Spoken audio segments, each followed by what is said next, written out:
Let's say China. China. China. China. China. China. China. China. China. China. China.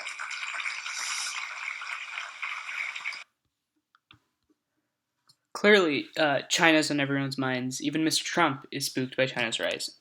Now, we researched China's behemoth economy and studied the sustainability of economic growth in China. So let's first break down China's economy. China is the world's largest economy by nominal GDP and was the fastest growing major economy in 2015. Because China is the global hub for manufacturing, a large part of its economic growth is a result of exports and trade.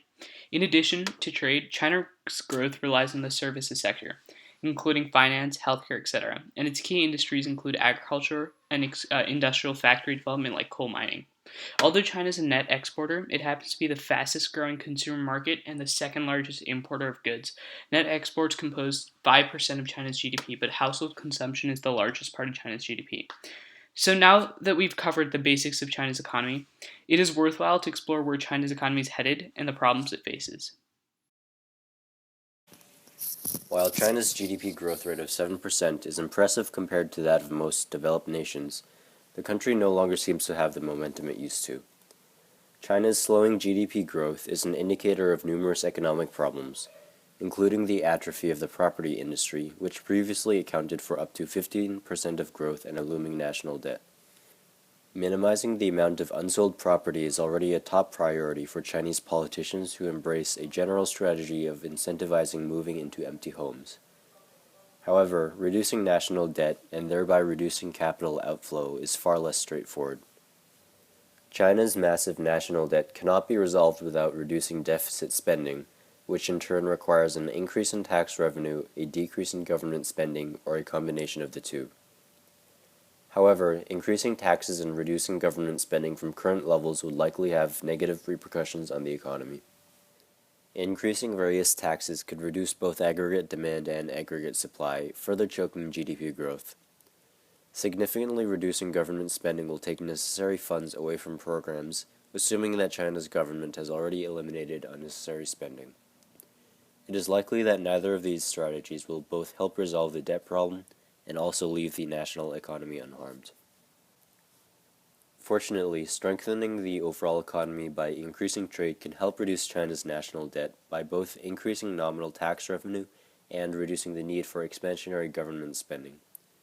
The proposed solution will help remedy the effects of China's declining trade as a result of currency manipulation. Justin so eloquently described the problems plaguing China's economy, I think it's time to put away the pessimism and let's look for some solutions. So, China's original economic boom was a result of massive increase in free trade and a liberalization of trade practices. And Justin kind of alluded to this in his last point, but to reiterate, we believe a renewed trade boom will alleviate the problems currently afflicting China's economy. And an increase in trade can be accomplished if China joins the Trans-Pacific Partnership Trade Deal, and commonly referred to as the TPP. Currently, 12 countries, including the United States, have become member states of this Trans-Pacific Partnership Trade Deal. Involving China into the most important and largest free trade deal in over 20 years will improve overall economic growth. The TPP will make Chinese growth sustainable and provide a degree of resiliency in the face of economic shocks. The TPP aims to boost trade and strengthen relations between the member countries by lowering trade barriers, such as tariffs, thus increasing opportunities for businesses. Additionally, the TPP will facilitate innovation and production and restore investor confidence in China because the deal will force Chinese policymakers to liberalize their trade policy, thus eliminating the obstacles that currently impede foreign investment and demand in the Chinese economy. As Justin explained, lack of foreign investment and declining demand of Chinese exports remains the largest cause of slow growth in China. So joining the TPP will restore confidence in Chinese economic policy. Currently, China enacts currency manipulation in order to maximize profit from trade deals. However, this dissuades countries from participating in trade deals with China, thus decreasing demand and foreign investment. The TPP would resolve this by instituting regulations that limit Chinese currency manipulation and reduce trade barriers. Two other problems that Justin mentioned were national debt and massive amounts of unsold property. Increasing trade will result in overall growth and ultimately increase things like nominal tax revenue because people will be able to pay more taxes due to increased income, thus increasing things like aggregate demand. Unsold properties due to a lack of investor confidence, however, as explained before, increasing overall growth through increasing aggregate demand will contribute to investor confidence and booming real estate market for China. The previously mentioned reasons for China's slowed growth are, unfortunately, only a sampling of their economic problems. Of course, our strategy is not necessarily one that the Chinese government will use, seeing as how a real-world solution would be far more complicated.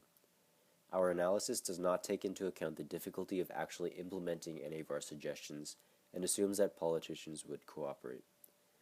Furthermore, given the complexity of macroeconomics, there are certainly other strategies we haven't even considered that would work much better. If it were simple, it would have been done already.